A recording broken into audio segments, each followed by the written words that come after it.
Don't feel like watching movies, so I'll watch people guess them instead. I don't know how it goes, I think it starts with your show. Wanna laugh, Valleycast. Guys, welcome to the Valleycast. Welcome you got to Steve Zaragoza, you got Elliot Morgan, you got Joe Beretta, and we got just a sexy threesome today is what we're doing. We've had a lot of guests lately, but we're just we're keeping it real right now. We're keeping it core. Yeah, I You know don't what have I'm the saying? brain power for anything more than a threesome, and right now at least. Yeah, I mean, usually you're just down for a conversation orgy. Like, Yes. just jokes and Yeah. conversations and Today people I and would words like just that. flying left and right. Today a threesome is moist. just nice. I don't need to be What's greedy. going on, Steve? Why are you tired? Well, no, I just, I don't know. I mean, I'm not like it's not I don't know. Well, let's I talk think, about it. What's going on? okay. Well, Let's talk about it. Well, I feel like I get enough Well, Steve, what's sleep. going on? Like I don't feel like I'm going to Well, bed Steve, just too tell us what's late. happening. Shut up for a waking second, up Steve, early. and tell us what's going on. Yeah, stop. I just feel like maybe I do Oh my feel God, like I get to enough it. sleep, I don't know. It must be what I'm giving my body, which is not great stuff. What is it? Just heroin and like sandwiches all day. Do you You mostly eat eat sandwiches? the heroin and you inject the I sandwiches, inject the right? ham with heroin. Dude, so gross. I ordered Shake Shack before we did our Sarah Whittle birthday party. I ordered Shake Shack. You guys Yeah. had that in a while? It's I've been a while. never partook. Whew, Great. It's Very great. good, very good. It's like a crispier In-N-Out burger. Yeah, let me give you a little level here. Is it like, okay, I was like, where is it existing within the realms of like In-N-Out, McDonald's? You could flip those depending on the human you are. Yeah. Or a slight step up, like I've heard Hook Burger is a step up above normal fast Closer food. to I've Hook, even- I think. I've never Yeah. had Hook Burger. I know Five Guys goes up there a lot. Five Guys is up there with Shake Shack. I'm not a For big sure, fan for of me. Five Guys. I finally had it. I had it when we were on our tour, I think, Oh. Didn't do it for you? last year. Yeah, and no, it didn't do it for me. I think it's Do you like think that's part of what's made you so tired? sleepy you today. just- Yeah, thinking about that. Yeah.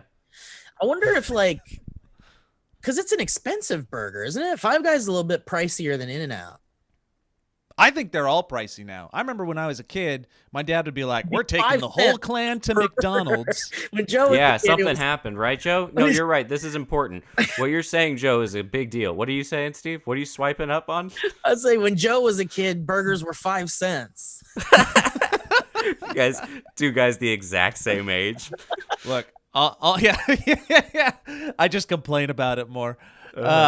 But my dad would take us all to McDonald's and be like, $5 later, we're all fed. And I'll go to McDonald's by myself these days, and I can't walk away without paying at least $10 for a meal for myself. $9 to $10. It's just $9 to $10 every time. Something Sucks. happened. It got more expensive, and they didn't tell us. And out of nowhere, McDonald's became kind of like I guess unless maybe you can get a Happy Meal, or maybe it's the fact that we live in LA and the prices are inflated because it's LA. Maybe if we go to Florida, it's not as expensive. I'm not Yeah, I making a don't know. case for that and never would, but it's a fun thing to think about. I mean, I guess at the end of the day, it comes down to just what you're willing to pay for the price of a burger or something, And it's like you could go to the grocery store and buy the ingredients. Debatably, it's cheaper. Arguably, I mean, I don't even know if it's debatable. I don't even know if it's debatable.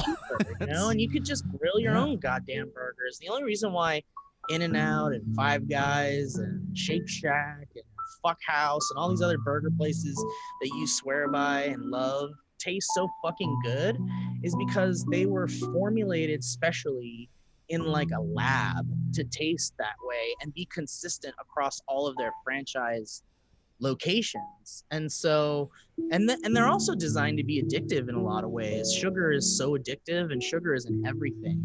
And I used to say I'm not much of a sweets guy. I don't like cakes and cookies and shit. I mean, I'll eat them if they're there. And thank you for that, but I don't really crave it.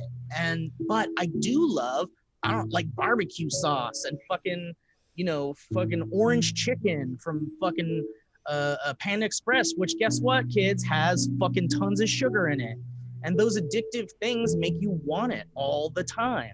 And they're utilizing that against us. They're using it as a way to keep us sick, keep us fat, It's a keep long us one. stagnant. It's really And long. that's why you'll see a fucking McDonald's in every corner in the lower, lower economical areas of your city, or in the lower economical areas of your towns. It's just, they're killing us. Are you reading a script provided by Big Veggie? That's right. Big broccoli. How much are they paying My you? hands are in the big broccoli jar.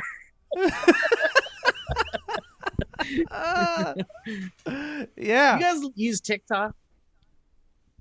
Slightly, a little bit. Have a little fun with it when it's joy creation for me. I have to be in a good mood, and it has to be something that I'm not thinking about. Just like, I got this dumb idea I want to make. That's what TikTok's for me. And I haven't made one for a long time. That tells you something. Let's talk about that, Joe. What's going on there, Joe? Why haven't you made a TikTok in a little while? Man? Well, you see, I had some Why are you so Five tired? Guys. Just tell us. What's going on? Back on our tour. Sure. I wasn't going to tell anybody about this, but I saw Steve had some Five Guys, and he didn't finish it. And he left a little bit outside of his hotel room, and No. I partook because, one, who doesn't partake in any of the leftovers and scraps that are left out of hotel rooms? That would be a waste if you just walked by them and didn't finish them off. That sounds like a joke, but I've done that. Guys, it's no, for real. We're all just breaking down mentally. That's it. We're all just breaking we used down. to do It's been a long weekend. We've had long weekends. When I was a young kid, we used to do this thing called raccooning, where we would walk down Ventura. We were in Ventura. Eat California. trash. You'd eat trash. Yeah. Well, I mean, I don't know if it's trash. It's not trash if you're raccooning. I mean, that's why you raccoon. we called it raccooning because it's almost like you're eating trash, but it's really just someone's food they didn't finish. And sometimes we would walk around Ventura Boulevard, and there'd be these, open patio restaurants with outdoor seating, and motherfucker leaves a whole slice of cake. Yeah. Motherfucker leaves a whole basket of fries, Mm-hmm. or the whole roll of bread is still there. Yeah. And it's that's gonna go right in the trash. They're not gonna fucking give that to kids or homeless people. Maybe now they do, but not in the 90s or the early 2000s. Nobody gave a shit. So Yeah. we need it. That sounds a lot like we can keep the music going. You What are you talking about? What music? hear Did you hear music? could you imagine? You just have something, a speaker going in the background, Joe? I'm just going crazy. Hey, Joe, go Please keep the music going. What are you talking What music? What do you mean? I mean, if what I'm saying sounds sweet to your ears, Joe, I understand, because a lot of people don't really talk about these things, especially on podcasts. There it is again. You guys don't hear that? It's because I'm talking from my I don't. Yeah, it sounds. You would assume there would be music, but there's no music. Crazy. So Just because of how anyways, raw. The reason why I brought up TikTok was because, and because you guys were talking about broccoli, we brought up broccoli, and I watched a TikTok of a man, in his maybe late 60s, early 70s, older gentleman, and there's a very pleasant song playing, and the camera is down on the ground by the dirt, and then there's plants around him. And he crawls over to the camera on the ground, and he's got a ranch dressing packet, the ones you can get at Burger King or McDonald's. They're top part, and he crawls over to where the camera is on the ground by the dirt, and he's looking at the camera and he's smiling. He's just this happy old man, and you're what are you doing with that ranch dressing, you old weirdo? Man. You old man. And The old guy? he reaches person? into behind the camera, and then he grabs this little tool, and you see him kind of going like this, and then he pulls off a big piece of broccoli, and then he opens up the packet of ranch, and he just dips it right in. He takes a big crunchy bite, and then he just smiles at the camera, and that's the end. That's the end of the whole TikTok. And I found myself thinking, what compelled that man to share that? It comes from a place of pure joy. I think he just wants to share the joy of he's proud of his garden probably, and he's it's so fresh you can pull it right off and dip it right in the ranch, I think he's saying. But I found it to be so strange and titillating, and I loved it, and I laughed a lot at it. And I think TikTok has things like that for you if you want it, but it's also a place for you to like, oh, I had a funny idea, I want to put it on there. But I'm finding it more entertaining than like what television is at this point. Well, because television's it's a commitment. You're going into television going, I'm going to pay attention to a narrative for 22 to 40 some odd minutes. Right. And it's like date night when you go to TV. You're having casual sex with the TikTok, my friend. You're just getting little bits and pieces of people. But I'm talking about like when and moving on. Like when I haven't had like cable television, like TV that you could turn on and then switch channels in like decades. But what I remember, you guys tell me, you guys tell me if it's still the same. But when I used to watch TV, there wasn't a commitment really. Like you just sat down and something was on, and if you didn't like it, you just fucking changed the channel, or there'd be this thing that's like 30 minutes long max, and it had no commitment, no whatever. It was just this mindless shit. But I just find TikTok to be similar, but way more curated to the crazy shit that you want to see. Whereas TV was like, you had to search around forever to find the thing that you really wanted to watch. Yeah, TV was just like a close your eyes grab bag. But Yeah. It is interesting. What you're talking about is 100% true. TikTok is channel surfing. Yeah. You're just like, yink, yink, but it's just But it's smart channel surfing. Eventually. I think it's non-porn. It's sexless porn. It's immediate gratification that your short ass attention span that's been depleted from years of cell phone use, it can feel a little rush of dopamine that makes you think it's better than like real entertainment and real narratives that you can get invested in. Right. It's a epidemic across our culture, and it will eventually destroy us if it hasn't already. I mean, I think it's certainly. Did you hear that music earlier? It certainly steered the ship. I think, like I don't think it's ruined us, but it's certainly taken us. I mean, we were so susceptible as people, as conscious beings, to really any kind of stimuli, right? Like we're staring at fire when we were like back when we were Homo sapiens or whatever. 4 or 5 years old. 4 or 5 years old, yeah. Loved fire. And you could fire be toddlers mesmerized by fire. Yeah. And someone made a fire show, and people were like, "Whoa, I want to go see a fire show." And the guy next to that guy was like, "Yeah, but like we can make a fire show right here." And the guy goes, "Shut the fuck up!" And then he'd hit him with a club and murder him, and nobody cared. But now it's like they utilized our consciousness as a way to kind of like make us feel like we need things we don't need, and for some reason we all kind of like went along with it. I think it's called consumerism. It's that need for, like you said, it's the right. dopamine rush, and it's as humans as well, we like to be entertained, and it's so easy to be momentarily entertained and forget the things that actually matter when you're on an app like that or anything. Yeah, I mean, even like the Netflix of the world and all that stuff made it so much easier. Distraction is there to, and the distraction is necessary for a number of things to make you forget the pains and your stress and have a moment of relief, maybe be inspired, because we are all also storytellers and story listeners. Yeah. But at the same time,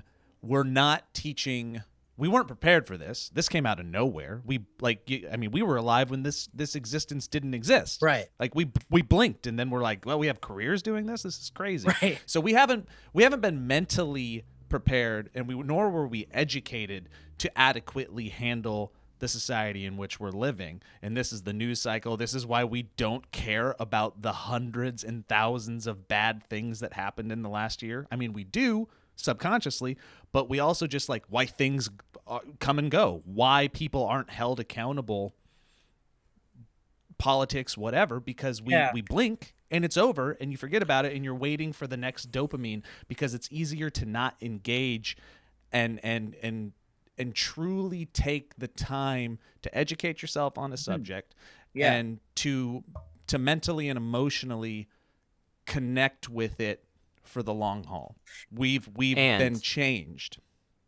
I would say though that we've been changed, but some of these TikToks and these memes do have an ability to hit some part of my brain so quickly that I find instantly hilarious. That is almost scary. Like, I can relate to that. I'm sure that I would bust out laughing if I saw the little broccoli ranch guy. Yeah.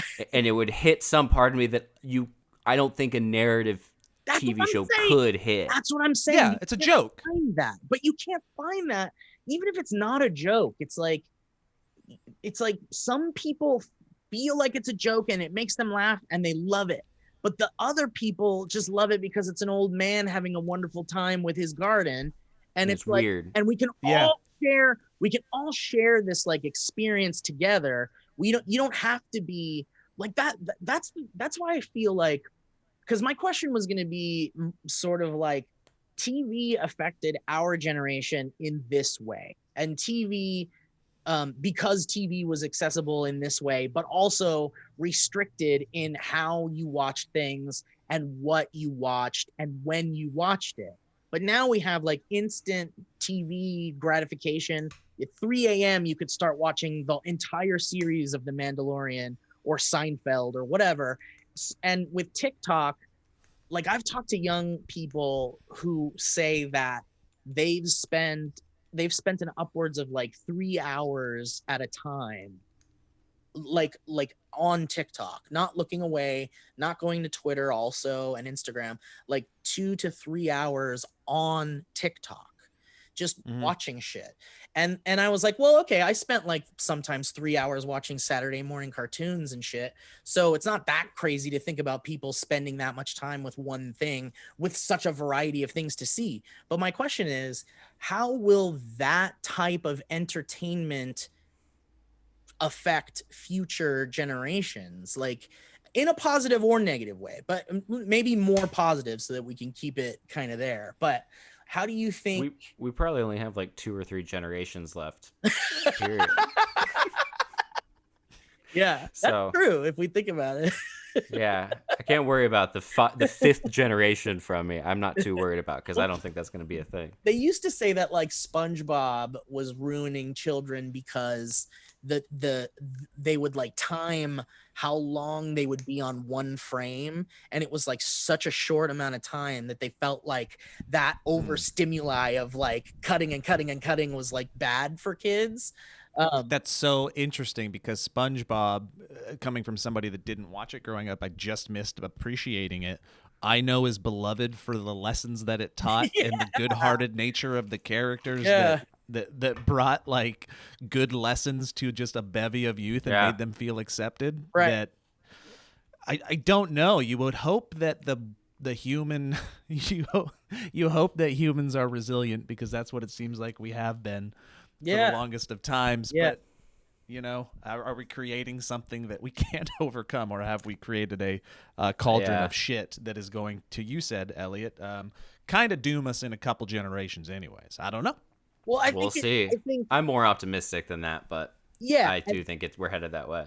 I think it's going to be different. I think we're heading down, and now we're not even talking about technology, but I think we're heading down a route of, you could even say it's positive or negative. I think there's a scary negative aspect about side of it all, of life is going to be so much different than what it is now. Yeah. For better or for worse, Yeah, I think because for of our advancements or because of the world, and it's kind of like fighting back against us. Here's why I say for better. I'll give 3 reasons why for better. Number 1, we're all disgusting. We're disgusting people that probably didn't wash our hands enough, probably shouldn't have been as loosey-goosey about our very open orifices with access to our immune systems. And I think that a global pandemic will make us more clean, more careful, more I mean, look, I know you say who knows because certainly people won't, but I think that let's say, if we're spinning a positive from the pandemic, 5% of the population of the world is now more conscious of how their eyeballs are in access to their immune system. I'd say that that's a positive thing because for me, it's like, so Steve thinks people who get COVID are inherently dirty And have open eyes. No, Let me no. just write and have open eyes. They have open, dirty eyes. Listen, no. Wash your eyes. Open, Oh, dirty Elliot, eyes. You have to also write down that I said we when I said it. I said, Well, I didn't. I wrote Steve, but I did write we're disgusting, very open orifices, which was also right. So that's one thing that I think we didn't really have super conscious, a super conscious like awareness of. And I think that if anything, we'll have a little bit of that. Number two, I think that Steve thinks. it made people spend time with themselves, right? Like it made people spend time with themselves, which I think a lot of people don't do. And what I mean by that is that I'm not saying sitting down and watching TV or masturbating or doing all these things that make you happy. I'm talking about the things where you think about the decisions you made that day. Self-reflection. Yes. Steve thinks Introspection. self-reflection Yeah, Steve thinks introspection is good. Yes, and self-reflection is Bad eyes, inside good. yes. Dirty open eyes, good inside introspection. and the third thing is, I think it made people even more interested in the ways that our governments are absolutely winging it, just like everybody else is, and the fact that the pandemic was handled like a big fucking joke, and it still sort of is, but it's starting to feel good because you're hearing about those vaccine numbers and you're like, all right, we're moving forward, things are looking good. But when you think about how the whole fucking thing was handled from day one, I think people are like, oh, okay, we can't trust anybody. So we have to be more, I guess this kind of aligns with being self-aware, but we need to be more aware of like our immediate like world. More discerning. Yes. And I think that's More attentive. more attentive. Dirty eyes. Yes. More attentive. And dirty eyes. Those are just three things. I could probably come up with more, but those are three. Some less dirty eyes. Yeah, wash your eyes and make sure you're looking at things and asking why. Cover your Steve, I think those are good. I think those are all really good. Thank you. Two Do you want this? immediate thoughts. Steve, do you want to hang on to this? Yeah. Oh, thank you. Yeah. Yeah. Appreciate it. Thank you. Yeah, very good. That'd be so cool if it just did. It's just fully written out. And then it's an OK Go video from here on out. That's so funny. The two thoughts that came to my mind while you were saying that was one, I saw a tweet of somebody saying something along the lines of, with all this disinfectant and hand washing we've all been doing, has anybody else not been sick this year? And then I thought about it, and I haven't been.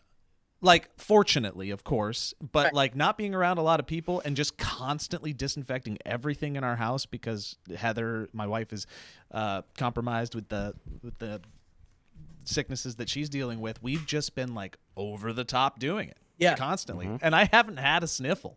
And not to a Howard Hughes degree, but you're being careful. No, washing our hands. Yeah. Yeah, it's.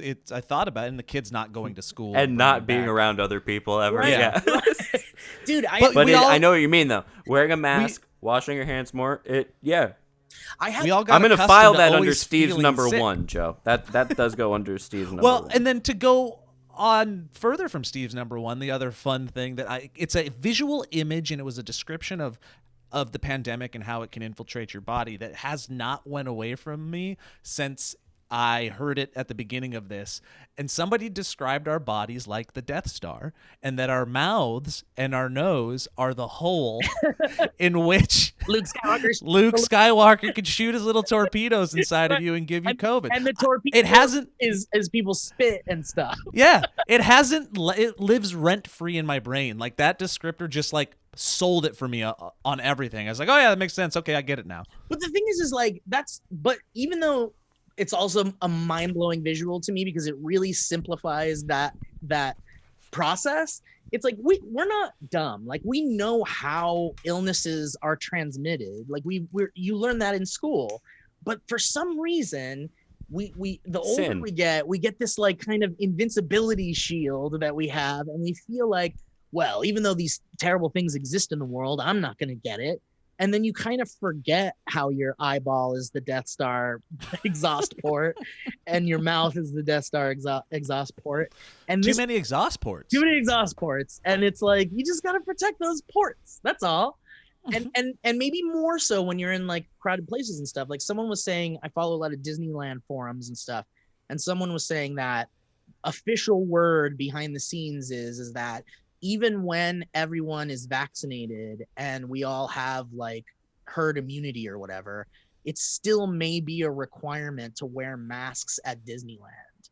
And I thought that was really interesting, but it kind of makes sense when we're talking about what we're talking about right now, which is we need a better awareness of how these things can affect us. And like, look, there may not be another super flu or super virus like the coronavirus for a very long time. But certainly it could happen at any moment. And if that's the case, then why not wear a mask all the fucking time, even when we're out of this? Such a cultural indicator. And the hope is that we leave with our culture being a little bit better.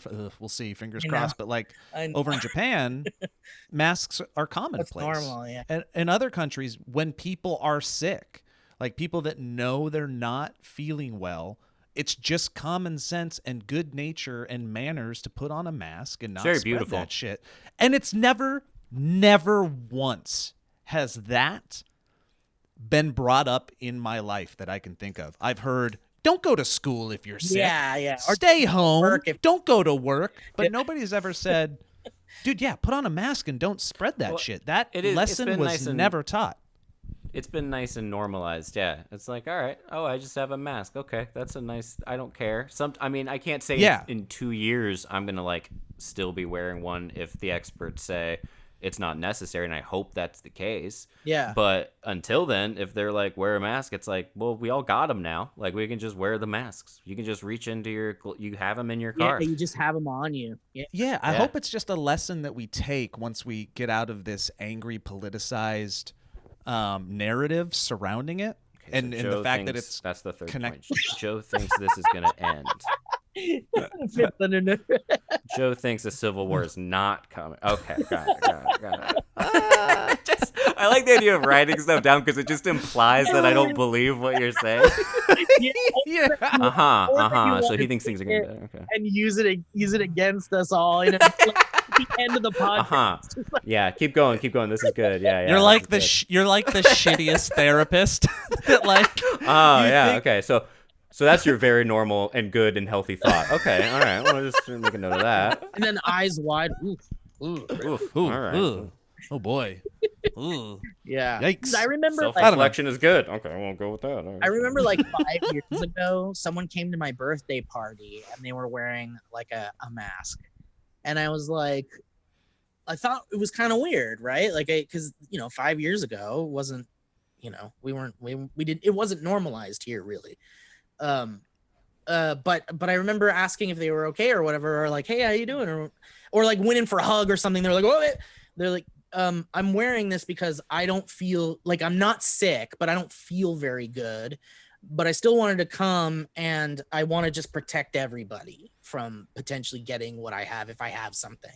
And I remember thinking, holy shit, that's like above and beyond like human kindness. I remember being like, holy shit, go home. Yeah, go the fuck home. I remember thinking it was really sweet that they still came. But I remember thinking like so many things like that's above and beyond human kindness. And also like, it's like, but who gives a fuck? Like if I get if I get a cold, I will get through it. You know, like that was always kind of my feelings with cold. Like I never really got upset with a friend who would like come over even though they were sick. You know, that whole thing. Like where you're Yeah, like, you're like, why the fuck are you here if you're sick? I never really cared because I was like, if I get sick, I get sick. I can get through it. I've been sick before. But it's just Steve's a sick champion.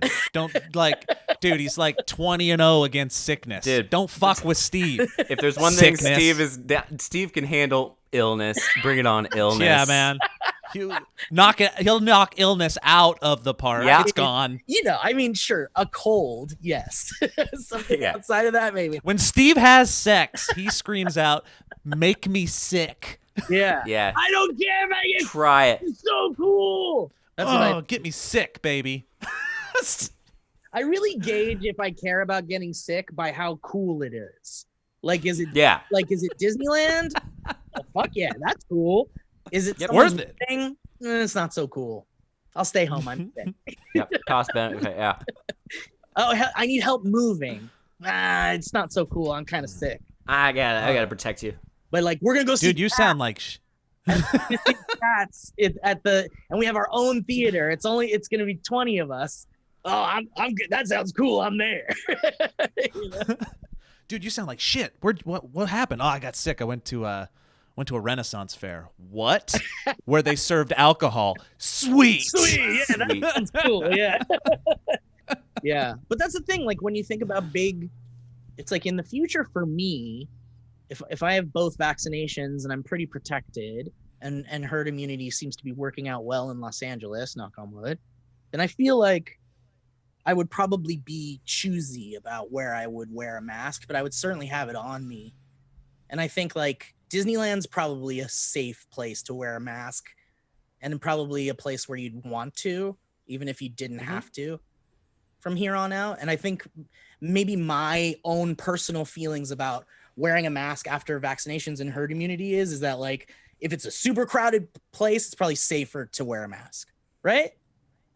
Like, do you guys feel similarly to that? Do you mean just in general moving forward? Like in the future, once we have like all of our friends and family have been vaccinated and like, I'm not that much in that camp. Just because if I'm going to like a concert or something and it's crowded, I want to feel like I'm around people and I'm connecting with them and seeing their facial expressions. But that's assuming everything is like copacetic. well, I'm not saying that I would not go if people weren't wearing masks. I'm just saying But that you would. Yeah, in my that's own fine. personal, I think I would. Because it's I like, think that's great. especially if it's like, are there a lot of people from all over the world here? Like, am I at the airport? Like at the airport, I'd probably wear a mask. Airport's probably a good place to just generally do it moving For sure. forward. Now on, yeah. Yeah, actually, that's where I probably agree. Because if we were to go back, like in our minds, we knew it was pre-COVID times. Yeah. I wouldn't wear a mask to Disneyland unless I'm hoping that what I've learned from all of this is that if I wasn't feeling quite right, and I'm like, oh, I could be coming down with something, Exactly. that I would have the initiative and wherewithal inside me to just throw one on. Exactly. Totally. Can I? Yeah. Do you guys want to maybe talk about some really cool products? Yeah, dude. Yeah, dude. Since it's the 33 mark, and it'd be, I think it'd be really cool, specifically maybe to talk a little bit about our good friends over at Quip. Whoa. Guys, Quip has let us try some of their new gum, and I'm going to tell you about it a little Yeah. bit, Yeah. if that's okay. Yeah. Listen, you brush, you floss. Do you chew gum, though? Okay, because gum is the unsung hero when it comes to better oral health. I like The that. American Dental Association recommends chewing sugar-free gum for 20 minutes after meals. Bet you didn't know that. Gum is something people chew as a way to relieve stress and then curb appetites and most importantly, freshen their breath. But many people don't actually realize that gum can also be an integral part of a healthy oral care routine. It was only a few short years ago that Quip reinvented the toothbrush for the modern age. I use a Quip toothbrush. It's absolutely wonderful. It's the best toothbrush I've ever had. They've done it again, and this time it was for chewing gum. Well, they've launched a new gum that's actually good for your oral health and comes with a dispenser that'll remind you of the one-click candy you loved as a kid. You know what we're talking It about. does. It's very fun. It does remind you of that. Quip gum can help prevent cavities and freshen breath when chewed for 20 minutes after eating. It's sugar-free and has tooth-friendly xylitol with 0 calories, and to satisfy your taste buds, Quip added a long-lasting mint flavor, crunchy tri-layer design, and stamped it all with the classic Quip tongue. Joe and I have been chewing this stuff. Joe, how delicious is it? Too delicious. Ran right through it. Ran right through it, folks. And you can take it anywhere you want because the slim, travel-friendly dispenser, it's available in 5 colors, metal or plastic, packs and protects up to 10 pieces of gum at a time, and fits in just about any purse or pocket for on the go. And in a world where we all need to be extra safe and hygienic, we were just talking about that, guys. The quick release button means you can still share with friends. No wrappers, no hands, no hassles. Add a gum refill plan for a gift that keeps on giving all year round. Quip's customizable subscription lets you chew and share at your own pace and not worry about running out. Plus, the more you buy, the more you save with bulk discounts on extra gum packs, and they're worth it. It's not a substitute for brushing and flossing, obviously, but this is a great support for your oral health. Pair it with a nice Quip electric toothbrush for adults and kids. Get some refillable floss. More great products right now for the special deals. Fits great in a stocking if you want to give a little Valentine's Day stocking as part of the traditions that you love. In addition to gum packs, Quip also delivers fresh brush heads, floss, and toothpaste refills every 3 months from $5. Shipping is free, so you can save money and skip the misery of in-store shopping, which we could all do some more of right now. So if you would like to get... What if you were a married person and you suddenly saw that Santa was leaving stockings for your wife on Valentine's Day? It'd be weird, but you'd be happy that they were taking care of her oral health. So I'd be like, have you been seeing Santa lately? Because it's not Christmas. Yeah. I don't have a stocking. Now listen, if you go to getquip.com/valley right now, guys, you can get a free plastic dispenser with any refill plan. That's right, a free dispenser at getquip.com/valley, spelled GETQUIP.com/valley. Quip, the good habits company. It's like dentist Pez. It's really cool. Yeah, I want it. Great. Well, you again, I'm supposed to say that word probably, but that's part of the ad read, so. Yeah, well, then we're maybe out of we'll the ad read, by the way. It's like dentist, that candy you loved as a kid. Yeah. Whatever that is. But now we're back in the ad read because you can take that Quip gum and utilize it after enjoying all the culinary delights that you're going to make with our next sponsor. I don't know about you, but I've been cooking a lot more at home lately, and that's true. That's not just something I read. I've gotten a lot better. That's one of the things that I've done better over this year. Right, Something I learned pretty quickly is that using a good knife makes all the difference. And the best knife that I've used is the Misen Chef's Knife, and it's been a total game changer in the kitchen for me. And again, not just something I'm reading. This thing is cool. Misen makes it easy for you. They've decided their chef's knife to replace an entire set of knives, which is always better. The Misen Chef's Knife is beautiful inside and out. Its unique sloped handle not only allows you to chop more efficiently, easily, and safely, but the elegant design also makes you want to show it off rather than stashing it in a drawer. Because again, it makes you feel cool and look cool. A dull knife is a dangerous knife, say those people that know things about knives, and it makes cooking more difficult. But with the Misen Chef's Knife, I can slice through anything like butter. It makes cooking so much easier and more fun. Misen is 2 to 3 times less expensive than other premium knife brands for the same amazing quality. Misen's knives are crafted with high-grade stainless steel, so they stay sharper longer and last a lifetime, which, everybody, is a long time, okay?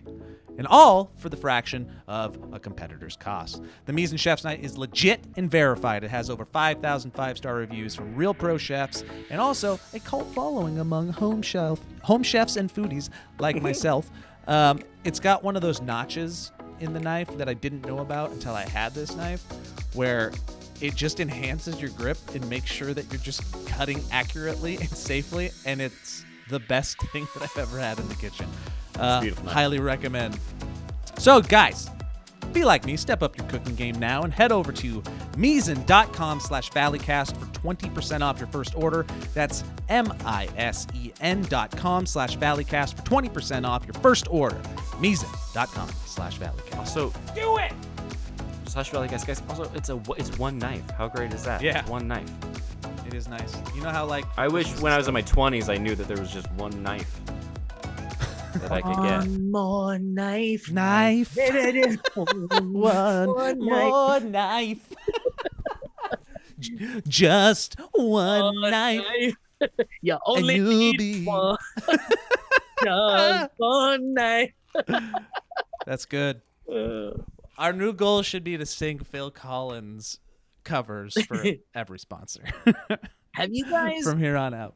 have Yeah. you seen The Stand or heard of The Stand? Stephen King's. I've heard of it. I watched and was like weirdly, I don't want to say obsessed, but just like fascinated by the original television made for TV special. Yeah, remember that? Because at that age, all of the like weird like end of times religious stuff scared the shit out of me, and Same. because of that, it also made me fascinated to like kind of dip my toe in it. Right. And The Stand was one of those. I never picked up the book because it just looked daunting. Yeah, Um, you're not. but I'm interested in this new series. I hear it's pretty good. Is it?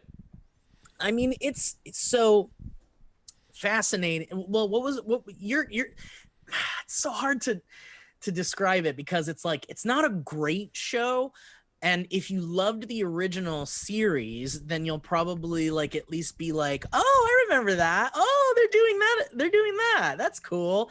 And it's neat, and they're certainly doing visually interesting things, and the cast is crazy. Like fucking Greg Kinnear's in it, and James Marsden, And just so everybody knows, it's not Greg Kinnear. It's fucking Greg Kinnear, Fucking who is a Greg. Norwegian actor that came over recently after doing very well in the Vikings program. I don't know if you saw it or not, but fucking Greg Kinnear takes it to another level. He's like 30 Am I years thinking younger of the than right Greg guy? Kinnear. Yeah. How do you spell Yeah. Kinnear? Yeah, it's the right guy. Whoa, he was in Vikings? That's cool. No! What the fuck? I mean, he could be. I was talking about fucking Greg Kinnear, who is different than Greg Kinnear. Oh, I see. The YouTuber and Twitch. Podcast kind of flies off the rails right after the ads. I'm just making that for Ryan. That's a note for... Joe's commitment to the bit was so good that Steve thought Yeah. fucking Greg Kinnear might have been a real human. No, I thought you were saying he's Greg Kinnear, so we call him fucking Greg Kinnear. Like he's so cool. That's what we call him. Because he's great. Don't you love Greg Kinnear? Yeah, he's just like, oh, that's a guy. Yeah, but he's great in everything he's in. Yeah, I don't disagree. He's basically the same in everything he's in, but he's great in everything he's in. didn't he start as like a E-news host? Like that's where his career started, and Yeah, did he then do he Soup fell for a into second? acting. Yeah, maybe Yes. he did Soup for a little No. while. Yeah, something like that. Let me check. Or maybe he Fucking popped in from time Greg to time on Kinnear. this. Make sure you type fucking Greg Kinnear into Google. Hold on. You guys keep talking while I look up Greg the Kinnear sh- stuff. so Anyways, that's talk it. about the show. So The Stand is Stephen King's like epic. Yes, he did talk soup. He had this. Oh, there you go. Talk Soup. Yeah. That makes sense. That was after John Henson, right? Because I feel like I was upset about them getting rid of John Henson. Yeah. Actually, what am I looking at here? Anyways, he also did an uncredited voice in Beavis and Butthead Do America. Well, my goodness. Good for him. So The Stand is like Stephen King's. I guess he made like two big epic series in his like so far. Like Dark Tower The Dark and, Tower and The Stand. Yeah. And The Stand, when he made it, was supposed to be his Lord of the Rings, like a big like journey to vanquish evil. And basically Isn't that the Dark Tower?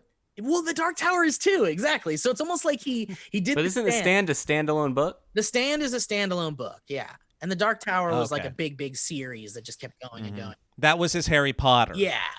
So anyway, It's very good. Some of to it's very kind of good. summarize, it's like I read the first one. basically a big pandemic comes around, kills so many people on the planet, only like a few people are left, and then some of them start like a society of like free good people of the land, and then these other people start like an evil, let's murder and kill and have sex and do drugs because The fun cult. because the world is over. And that place is run by basically like a demon. and that demon is trying to like end good in the world. And He's like big and charismatic and sexy and long Yeah. hair in the original. Yeah. And Really? He's like an American gladiator. right. Cool. And on the other side, they have Whoopi Goldberg as Yeah. Mother Abigail, who's basically like the angel to the devil or the god In the new one? in The Stand. Yeah, it's Whoopi Goldberg. Oh, I have to watch It's it. a Yeah. great cast, and it's really fascinating, but it's also disgusting and terrifying. You're just getting the full spectrum of feelings there. Like if American Horror Story was ever kind of gross to you, Joe, imagine that turned up to 11. If Walking Whoa. Dead, if Oh. Walking Dead is too much for you, then you probably shouldn't watch The Stand. Oh, interesting. So they really went for it. They Crazy. went for it. I mean, it's gory as fuck, and it's very vicious. And the evil characters are standard Stephen King evil characters. You know how like our pal Nick Hamilton name drop, his Who? character in It is like I don't know a this. terrifying fucking bully that you're like, even when you watch It, you're like, Jesus, this kid's fucking scary. Like Stephen King loves to write characters like that, and there are certainly characters like that in The Stand. And it's very fascinating, very cool, well acted, visually awesome. I recommend it, but again, be careful if you're like, if Walking Dead's too much for you, then stay away. It's actually very fun. That point you just made, I think I'm realizing in the moment, is very Stephen King. He's like, there's not a lot of nuance to some of his characters. It's just like, this is the real fucking crazy evil Yes. guy. You're not going to feel bad for him too much. Right. He's just going to fuck shit up for a while. Right. Do Yeah. you guys like characters that fuck shit up? I got some. Some are supernatural. Some are human. It's almost like This one's a dog. Yeah. And this one's a dog. it's almost like he decided, it's almost like he was like, what are the most fucked up things I could possibly think of? And how do I channel that in a constructive way? And it's almost Yeah, like he's, putting that into characters that he writes. I really, really love him, and I've read a lot of his stuff. I can't say that I like any single one thing that I've read from him has made me be like, this is one of the best books of all time. But the way he writes and like the way he can make creepy things sound extra creepy is crazy. Yeah. Like his brain works in a way that is nuts, and he can just so subtly and nonchalantly say something that just makes me go like, all right, that's like disturbing. Like he just successfully will disturb Like so quickly. the type of thing that if you were writing a book, like a horror book with some like real fucked up shit in it, and you put that sentence on the paper, you would go, maybe that sentence doesn't belong on paper, and you'd take it out. But he leaves it in. They'll lace it in, and then it'll go back to humor, and you're like, wow, how do you? Yeah, it's really Right. cool. And what the showrunners of The Stand did, which is, I believe it's like a woman and someone else, some lady's in charge of the show, and she's a huge fan of The Stand. Like she's obsessed with it. And so she really got to like get into Stephen That's King's cool. writing and Yeah. really translate that onto screen. And Oh, when you cool. talk about the disturbing things that he's capable of writing, which makes your imagination kind of go in places that you didn't want to go. Mhm. So imagine someone lovingly taking that and making that a visual image. And they really do that in the show. So like the visuals you see that are very disturbing feel like Stephen King visuals, if that makes sense. Oh, that's good. Yeah, I mean, a lot of people felt that way about Lord of the Rings. Like they felt that Peter Jackson really did a good job of actually translating much of the books. I know there's Right. some gripes here and there, but 'Cause there's overall, other- people were very happy. Yeah, because there's an understanding of the source material that Under they the have. standing. Under the standing of the source material, yeah. But it's really good and really gross and really fucked up. And like I got to like episode 3. I think the whole thing is out now. There might be one more episode left, for next week. But I got to episode 3 and I was like, I think I'm gonna stop watching this show because it really hit at a time too where we're dealing with a real pandemic, and the pandemic in the show is very similar but a little bit more destructive and disgusting and awful. So you really feel like why do I want to watch this right now? And it's You're seeing the side of things, like if shit really got out of hand and the worst parts of human nature were unleashed. Yes, which we felt dangerously close to for a time last year, and I think that it's an inappropriate time for a show like this, and it made me feel really like giving up on it, but for some reason I just kept coming back, and there are rewards for sticking with it, I think, but it never really breaks off from being something that you really look forward to watching more so than something you just have to finish. Yeah, I hate it when I get to that feeling with a book or a show. Yeah. The like, I'm kind of just exhausted by the journey, and the reason Right. I'm trying to get to the end is so it ends. Right. That's Like, the I worst can't have feeling. put too much time into this and then not get to the end. I did that with Dexter, and I feel like I don't regret that now. But for a time, I was like, why did I go so deep into it and then just give up on it? You know?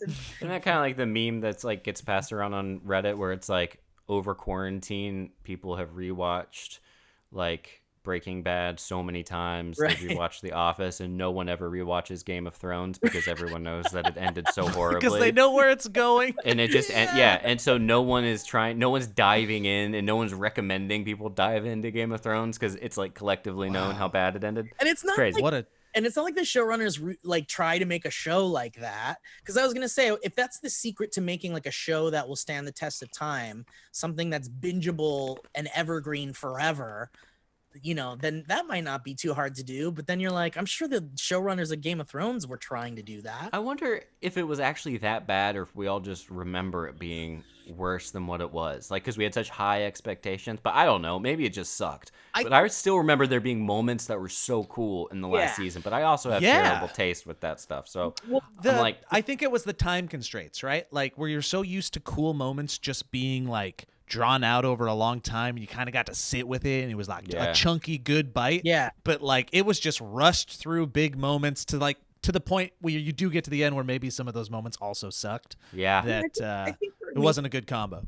Yeah, for me, it's like if now that we're so distanced from it and it's out of our lives almost completely now, if I think back, I haven't thought about Game of Thrones.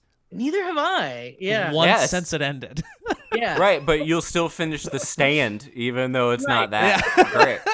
But like, I think what happened with Game of Thrones was it came at a time where there was nothing like it on TV, and desperately there was a big dramatic hole, a big drama action hole in media and on TV. And I think it filled that hole perfectly. And then they had amazing source material to pull from. And then by the time they got to the book material being done, yeah, they were ahead of showrunners it. were on their own. I think they just like kind of didn't know where to go with it. And it actually looks like the series is really good until there isn't book material anymore. Mm-hmm. Then the rest of it is just bad. I think the quality just never got back up to the book material, and that's kind of what happened. I forget, did they keep George at arm's length Well, in the final creative steps? I think George refused to like share his thoughts on where the book was going, and I think they were still talking to him about it, and he was approving things. But a lot of people think that George was seeing where they would go with it to try to do the exact opposite of See what works and see what doesn't. Very smart, George. Yeah. I get what you're doing. I'd love to watch a big, unbiased, kind of both sides of the coin documentary. Yeah. Just about the whole fucking thing. Like, where did it go wrong? How did George R.R. feel? What about people that were close to production? Right? Like, that'd be fucking great. Yeah, and I'm sure there will be once everything's said and done and that book comes out, if it ever does. The things that I've watched and the thoughts that I've had as far as entertainment go are thus, and I'll keep it quick. I'm in season 3, Coven of American Horror Story. Great. It's just a silly, fun, gross, visceral show. The whole thing. Yes, you're seeing it. You're seeing it the way you should see it. I think the anthology angle they took while keeping cast members is unique and awesome. Yeah, Very I new really at the like time, it too. Very fresh. Yeah, and it's a good and the anticipation that you feel for will somebody be in this season? Yeah. Or will they not? And how and when do they show up is a fun little game that you get to play. The two thoughts that I have well, the three, when we've spoke about one. I'm watching it with my daughter who's 13, and it's just forced many looks and conversations of moments of like, that's not a normal thing to do to a human, and this is a healthy relationship. Let's press pause. This is a bad So it's guy, forced- and this is a good guy. Yeah. So that's been fun and interesting. And then the other two things. One, Jessica Lange is one of the most amazing actresses that I didn't realize was so talented and good Incredible. and magnetic and scary. And then even a step further, I knew Evan Peters. That's his name? Yeah. Evan Peters? Yeah. Yeah. Evan Peters, first introduced to him by being Quicksilver. Quicksilver. And just being very charismatic in those moments and stealing the show in those movies, and me going, that's a talented guy. But after watching American Horror Story, that guy's a generational best. actor. Agreed. I cannot Agreed, 100%. believe how good he is. So versatile. He's got like And Yeah. he's getting so many people pregnant. It's crazy. good. We need more Evan Peters. He's good at what he does. Spread Yeah. that skill, baby. He's like Very good. He's like a who's the guy from There Will Be Blood and shit? That actor. Daniel Day. Yeah, he's George like Clooney. a young Daniel Day as far as like versatility goes. Stupid. The dude go. He is. He's Yeah. gonna be he's like a Paul Dano and like Yeah. Yeah. but even Paul Dano is still doing hyper selective stuff, and I feel like Evan Peters is just What- biding his Paul- time. He's gonna be with us for a very long time. Paul Dano is like, they rival each other on an acting level, but I wouldn't call Paul Dano Yeah. charismatic. Evan Peters can just be like gushing Well, true. charisma Yeah, totally on the totally. screen, but can also do crazy Yeah. frightening so well. And the fact that he can just like cry on cue, like so tragically whenever he Yeah. wants, it blows my mind every single time. And So that's he's, my American like, Horror Story handsome, thoughts. Yeah, I'm in He's a love is what I'm saying. stud, too. Take me, ravish my Yeah. body. Mhm. Dude, And then Heather and I wait till started we get to, Chernobyl. like, in the political season, then you're like terrified of him, and then you're like, then you really see the fucking range of this guy. But anyway, Oh, go I ahead. can't wait. Chernobyl. Yeah, I'm and then- afraid to start for the same reason We're watching it. and shouldn't be watched. I feel. It's a masterpiece. We're 2.5, I think, out of 5 episodes in. It's a masterpiece. It's so cool looking, and the storytelling is frightening, but it's frightening because what I've learned in it, the radiation and the fallout is frightening, and what the world just barely survived, like the possibilities that were like on the table, is frightening. But what's more frightening is that, and have you watched it, Elliot? Mm-mm.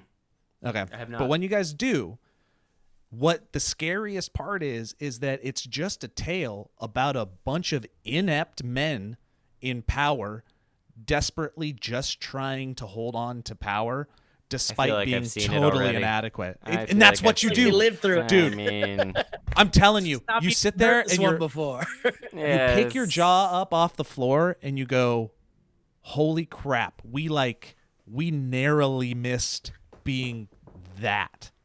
Like, Yeah. we experienced it a little bit, but it never, I think, like really busted out of the gates as bad as it could. Yeah. This showcases what happens when you put inept power-hungry people in power and they have it. It's frightening. Yeah. I would say I'm more scared watching Chernobyl than I am watching American Horror Story. You know Do what? you guys know there's 26 missing nuclear warheads? This has been Excuse me, our what? Valleycast. They're called broken arrows, and no one knows where they are. They're in the and they're ocean. Things weapons go of mass missing. destruction. Yeah, Cthulhu Things go has missing. them. Cthulhu is preparing for the big return.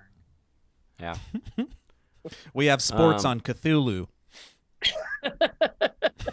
Cthulhu. Have you guys seen? You guys should see the documentary "Lady in the Dale" if you are looking for a new documentary series. Lady And I don't in wanna the say Dale. A word Could about it. I trouble you for a text with like 5 of your documentary recommendations? Absolutely, Thank that's you. like the one thing I watch. I would appreciate- will definitely. Because I'm looking to dig into some thinky, thought-provoking, scary, sexy documentaries, Ooh, sexy and documentaries. I'd love it. You know.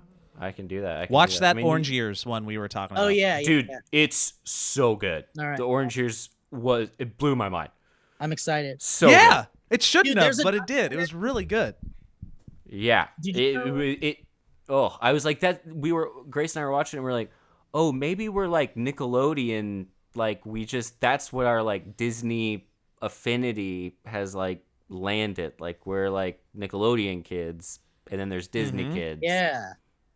From our generation. Yeah. Anyway, the two branches. Interesting. Oh, I was 100% a Nickelodeon kid, and that documentary reminded me of it. And I was surprised at. I was there. We were all there from the start, and I don't think we realized it when we were watching it as kids. Because as you said earlier in the podcast, Steve, we would just turn on a TV, and sometimes you would land on something. And then one day we landed on this thing on Nickelodeon. Can't do that on television. Yep. And then we kept watching it, and we didn't realize that Double Dare hadn't been around forever. Right. We just saw Double Dare, and we watched it. But we watched everything Nickelodeon ever made from the start. It's crazy. Right. Because when you watched like The Price is Right when you were a kid, you saw episodes from like the 70s or something. Yeah. So like we just assumed, Yeah. We just assumed same Double Dare, same with all that shit. I don't know. Hey Dude was the first thing that the first live action show that they ever made. I remember going, I like Hey Dude. Yep. That's cool. I was more of a Salute Your Shorts than a Hey Dude because I didn't. That was number 2. Yeah, you got to watch the documentary, Steve, and then talk to us about it next week. There's also a documentary really quickly about Flight of the Navigator. Did you see that, Joe? Did you know? No. I saw that you guys texted something, but I haven't watched it yet. Yeah, it's about the kid and like growing up as the Flight of the Navigator kid and stuff like that. Oh, interesting. Yep. Big part of our childhood. Flight of the Navigator was great. Love it. Well, folks, thank you so much for joining us on this episode of the Valleycast. If you would like to join the Valleyfolk and our mission toward fun and comedy and love, you can go to patreon.com/thevalleyfolk. And if you'd like to support this podcast, you can subscribe on iTunes, maybe even leave us a review, or you can visit one of those sponsors we were talking about earlier down below. And Movie Game is still available for pre-order if you would like to check it out at bit.ly/movie game. You can get that going. A bunch of you guys are still pre-ordering, and we're going to put in an order very soon. It's going to be very exciting, and hopefully you've seen the newest episode of Movie Game. And if you haven't, you can go to youtube.com/thevalleyfolk and subscribe over there and have a good time. Thank you, everybody, for joining us for this, and we hope you have a wonderfully safe week. That's really good. Goodbye. I lost myself. Yeah, that was like teleprompter work right there. Good job. I spaced out. You see, I wasn't looking ever at the camera. I was just... Your nose is bleeding. Yeah. I'm stopping.